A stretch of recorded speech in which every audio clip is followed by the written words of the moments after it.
This ultra-high-speed video, recorded at 27,000 frames per second, shows the energy discharge from the distal end of an arthroscopy ablator.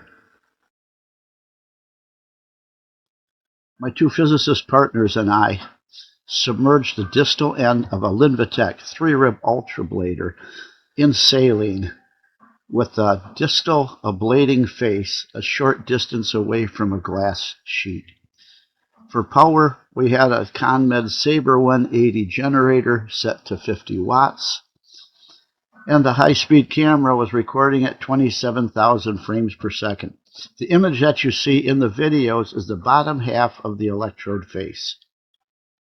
The camera is looking through the glass sheet perpendicular to the electrode ablating surface.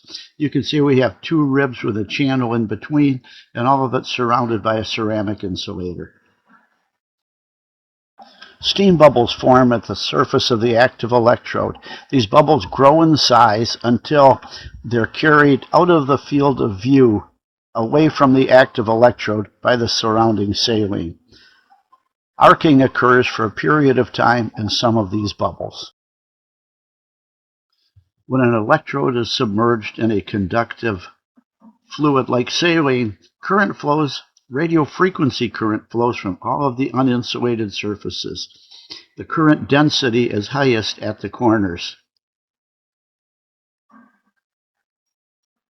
Radio frequency current flowing through the saline heats the saline, which makes it more conductive, which causes still more current to flow.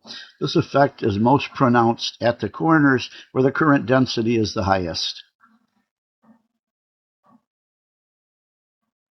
As heating of the saline continues and current flow increases, saline at the corners reaches its boiling point and steam bubbles form. As heating of the saline continues, bubbles begin to spread inward away from the edges to cover most of the surface of the active electrode. This increases the resistance to current flow from the electrode. When a bubble reaches a critical size, the resistance to arcing across the bubble to the far surface is less than the resistance of flowing around the bubble through the saline, and arcing begins to occur in some of the bubbles. Arcing within a bubble continues until the bubble becomes too large or is carried away from the active electrode by the flow of saline. When this occurs, there is a dead period during which there is no arcing until another bubble at the active electrode grows to a proper condition where arcing occurs within that bubble. During these dead periods, there is no clinical beneficial effect. Notice that bubble formation and arcing occurs predominantly at edges of the electrode. Also, because our generator frequency is 460 kilohertz, 460,000 cycles per second, and we are recording at 27,000 frames per second, each arc that you see is actually an accumulation of many arcs.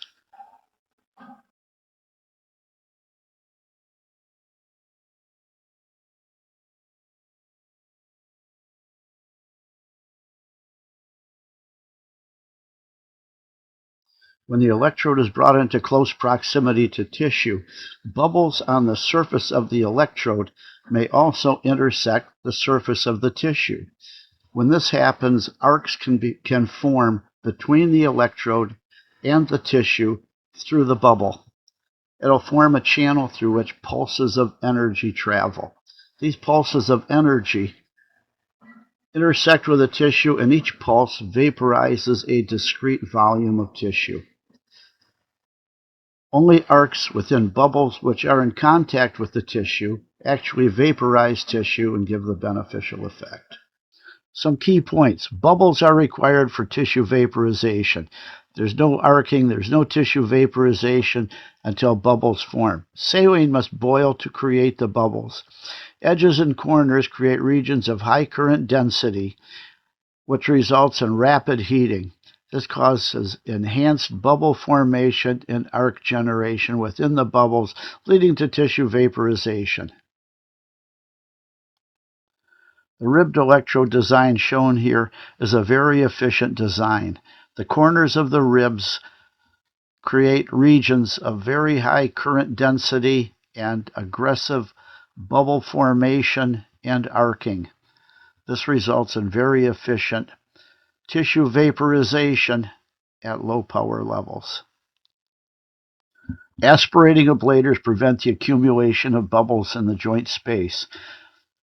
If the aspiration port is centrally located, as shown here, aspiration flow across the electrode face may cool the surface, displace bubbles as they're forming, and remove process heat.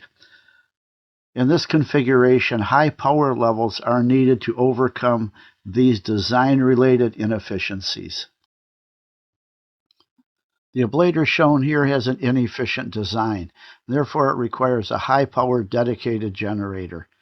It has a large aspiration port centrally located in the active electrode where it's going to be pulling out lots of process heat and disrupting bubble formation. Also, the smooth electrode surface lacks any features for creating regions of high current density to aid in bubble formation and spark generation. All of the power supplied to an ablator during use goes to heating up the saline and the surrounding tissue in the joint. An ablator being used at 400 watts acts as a 400-watt heater in the joint. Since thermal injury can occur at 45°C, ablators used at high power levels need monitoring of the saline temperature to prevent thermal injury.